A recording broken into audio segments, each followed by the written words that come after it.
Thank you, Latoya. So the rest of our time together today, and we have a short amount of time, so we want to make sure we dig in. The rest of our time together today is going to be in conversation with Mr. Henry Gaylord.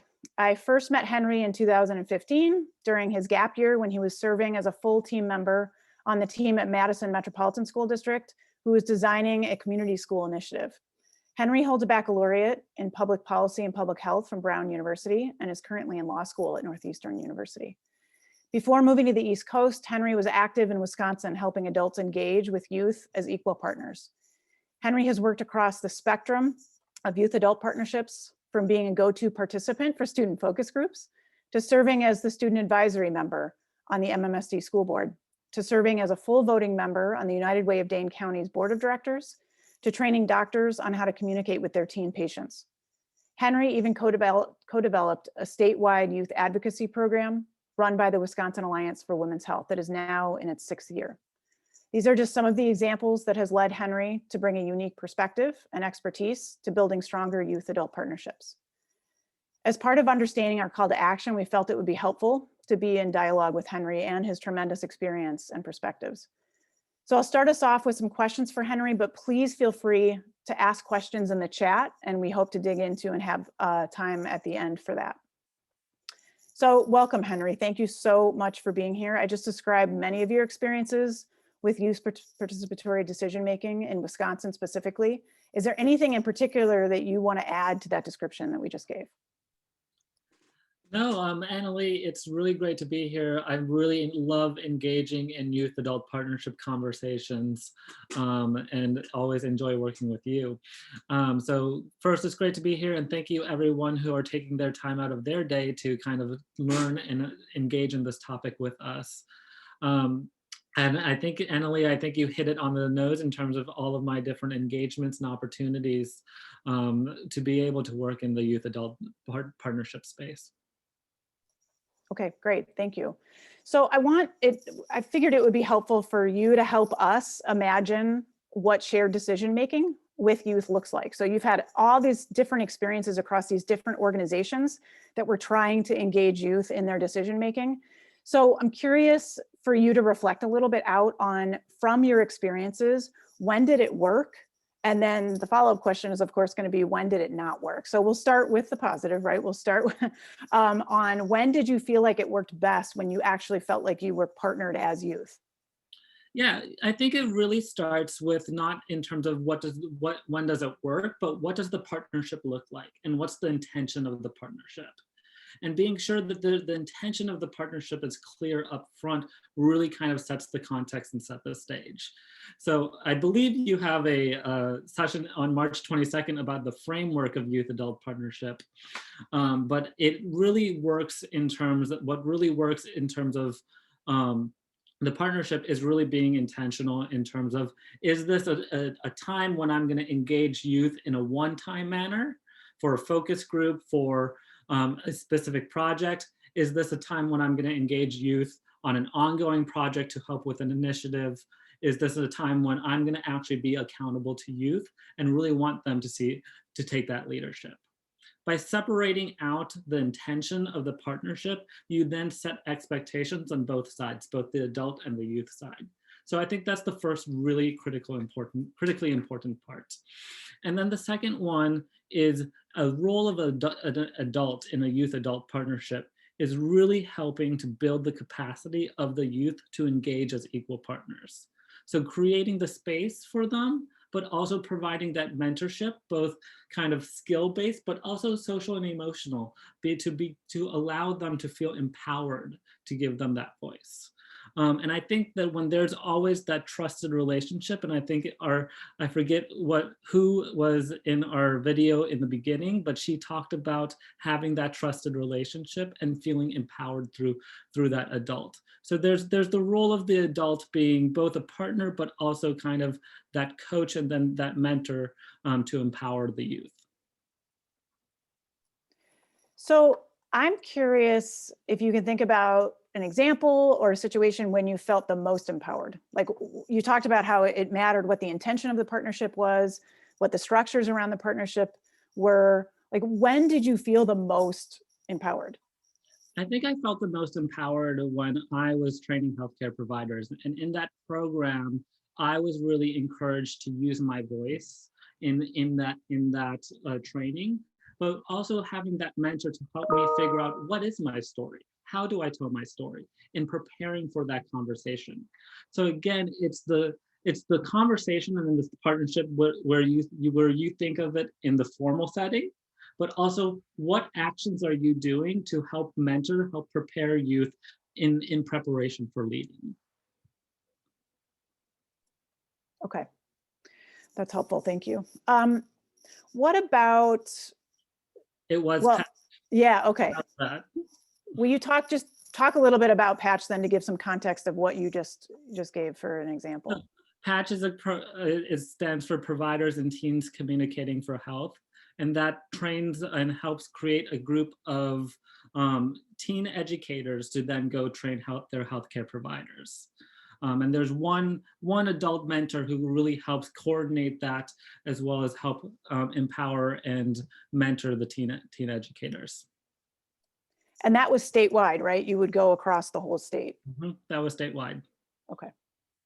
Okay, great. Thank you. Thank you for the question, Kate.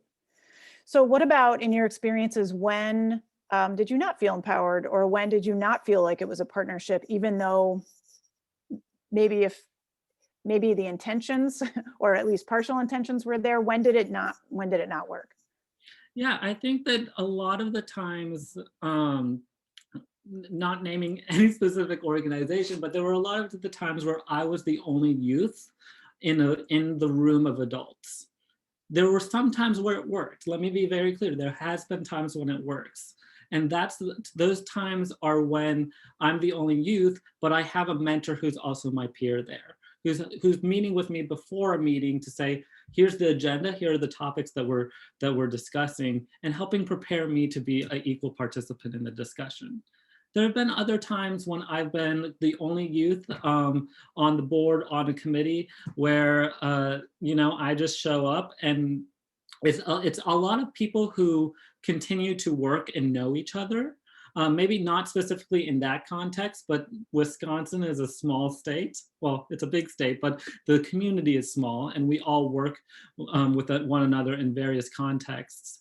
So stepping into a space where I didn't know anyone, but everyone else knew everyone else, and didn't have that type of preparation, did not make me feel comfortable fully participating as an equal partner.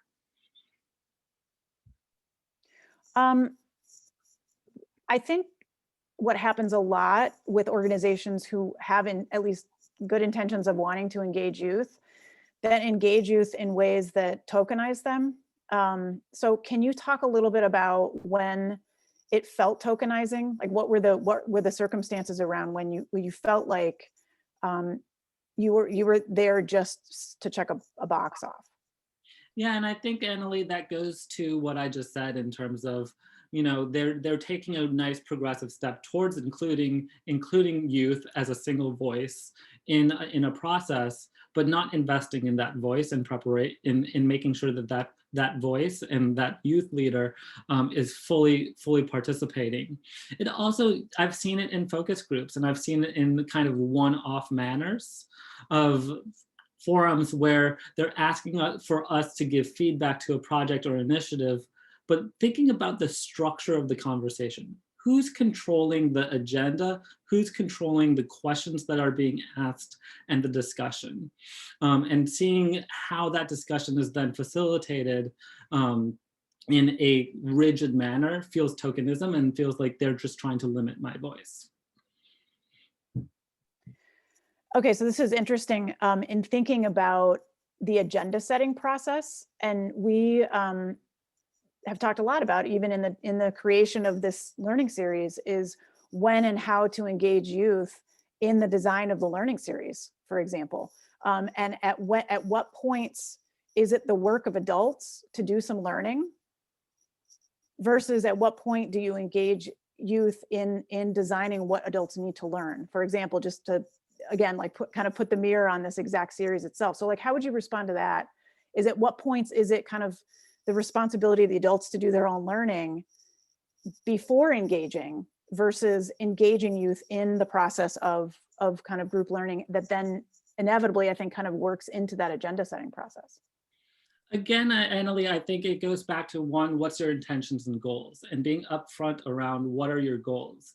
For example, this learning session is about learning from both me, and I think you and I worked together to structure this conversation and this dialogue, but also learning about if the goal is to increase adult capacity of around youth adult partnership, that does make sense for it to be a bit adult led in the beginning, and slowly transitioning to youth led, depending on where you want to go with this.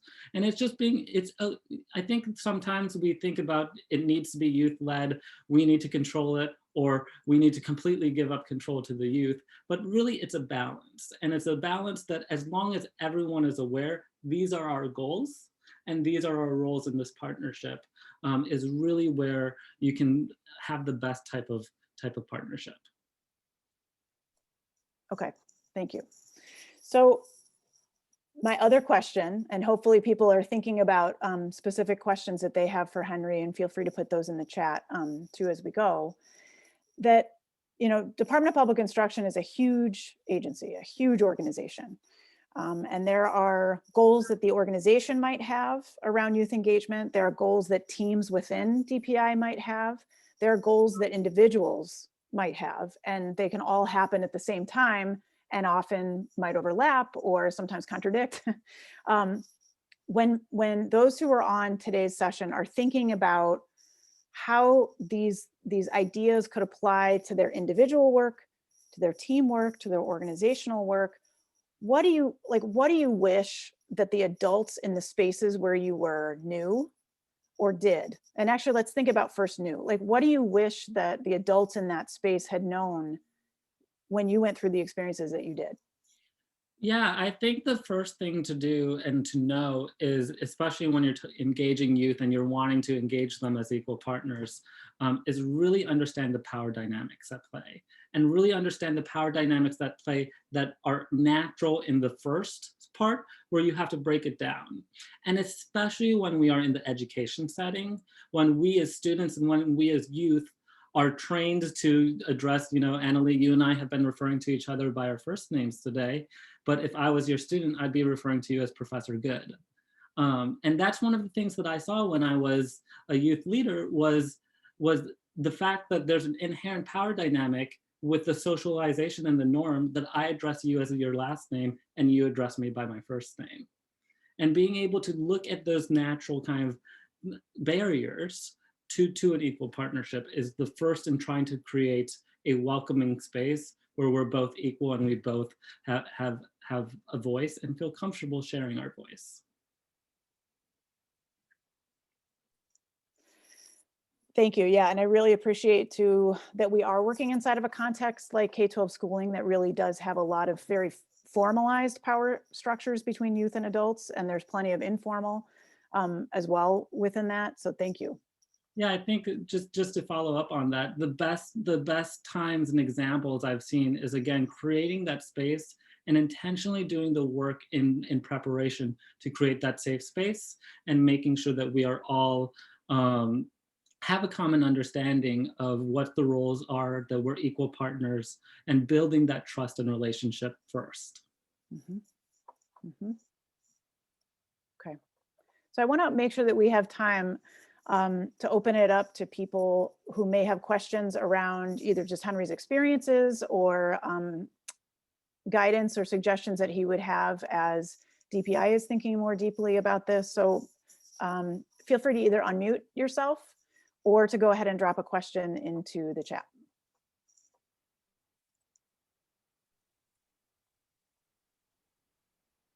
Hi, Henry. My name is Rachel, and I am curious. Thank you for all this insight already. I'm curious if there's you gave an example of you and Annalie referring to each other by first names in terms of the power dynamic. Is there an organization or a place that really navigates this power dynamic beautifully that you could name, that we could either watch or learn from or anything like that? Yeah, I think I already referenced them. The Wisconsin Alliance for Women's Health runs the Wisconsin Providers and Teens Communicating for Health program that really places youth in a variety of contexts as the experts, really helping youth craft their story, creating that space to craft their story and be engaging in partnerships. They have both the teen educator model that I was a part of, as well as the Patch Youth Advocacy Fellowship that's statewide, that in the biology that in my bio that Annalise said is what I created. So they've done a really good job at learning to build relationships with the youth, and then being able to empower the youth to share their own stories. Thank you. Sorry if I missed it's the Wisconsin Women's Alliance that runs Patch. Kate just put in the website. Oh, great, thank you. The chat. And Christine said in chat that preparing youth for meetings in advance takes a lot of time to lay the groundwork, and debriefing afterwards with youth is also really important. Thank you. Christine, that is a really great point. I think there's also the debriefing afterwards, but again, to Annalise's earlier question about tokenism, is really being able to see the fruits of someone's labor after the conversations. So following up after partnerships and after conversations of what actions did we take, to be able to have that conversation saying, I heard you, I listened, this is what we took, or this is what we decided, we considered this, and this was our decision-making process. Or ideally you made the decision together in the room, but being able to have that kind of follow through helps build that trust for not only a one-time kind of youth adult partnership, but an ongoing relationship. Henry, can you talk a little bit more about, on that topic, about how important or how involved you were in selecting your mentor in the example that you gave, and then also, is it important that the mentor, because when I hear you talk about that, and even the point that Christine put in the chat, it's almost like there's a leadership development component to any sort of youth partnership work, right? This idea that mentors are there to kind of develop the capacity, the leadership capacity of youth to actually engage in these ways. So can you talk about how involved you were in selecting the mentor, and then also the importance of whether or not that mentor is a person that has a seat at that board table, or could it be somebody else in the organization? Could it be someone external to the organization? Kind of that dynamic I'm interested in the mentor role. No, that's a really great role. That's a really great question, Latoya, because that's a really important role. Mm-hmm. I'd say that there's not really a one size fits all there. I think, to your point, there's that leadership helping kind of empower and leadership development part of it, but there's also in building that relationship, the mentor also saying, teach me on how I should be engaging with youth, and being able to, again, have that two-way street of you're learning from something from me, I'm learning something from you. There have been times when I have been able to select that mentor. There have been times when that mentor has been assigned to me. And it's really about, regardless of whether I get to select them or not, it's really about building that trust and building that relationship in the beginning. Whether that person is someone who's directly in, for example, the boardroom, the committee, the meeting, is one thing. Ideally there is someone there, because then you have a nice smiling face to kind of look at when you're trying to share your ideas, and just another friend in the room. But at the same time, I think the most important take home that I want to give is that preparation work, and that being able to check in with how are you going to craft your story? You know, what might you say? What are your thoughts? Because I think there are a lot of times when we as youth do have thoughts and we do want to say something, but we don't quite know the language to use or how to use it. You know, we at DPI know Common Core standards. You know, you can throw out all the buzzwords, but and those buzzwords and that language can be intimidating for us to break into. So that preparation of crafting the story is really important. Thanks, Henry. We probably have time for one or two more questions if somebody has one in the chat or would like to unmute.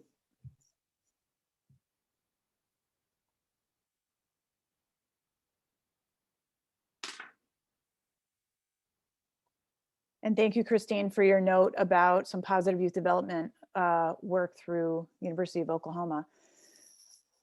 That makes me think too, Henry, if there are other national examples of youth engagement or youth empowerment organizations that you think are really kind of in the lead in terms of this work that we should know about and be watching. Will do. Okay. Any other last questions for Henry?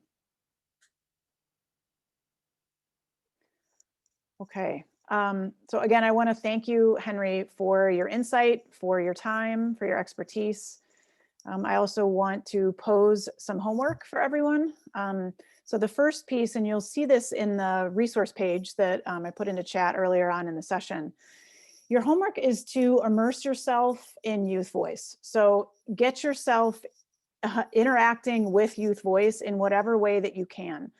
We put a lot of different links to videos or articles that have, some are youth across the country, and there are a number of them that are specific to youth in Wisconsin. Also encourage you to engage with youth in your own lives. We presented a couple of different prompts in that resource sheet for if the next time you're sitting down with a youth in your life, to pose these questions to start to also practice your listening and to practice your active listening. Adults tend to talk a lot when we're in groups with youth. So practicing that active listening is really key. The last piece of homework is that as part of this series, we're trying to also learn how to do these series better. And so we have a very, very quick 1 minute, I promise it will take less than a minute, short little exit slip form for you to take right now that will give us some insight as we move forward, and also will give us some ideas around things that you want to focus in on future sessions. So please take a moment and fill that out, and we look forward to seeing you hopefully at our next session, which is on the 22nd. Again, thank you so much, Henry, and thank you all for taking the time to be with us today. And take care.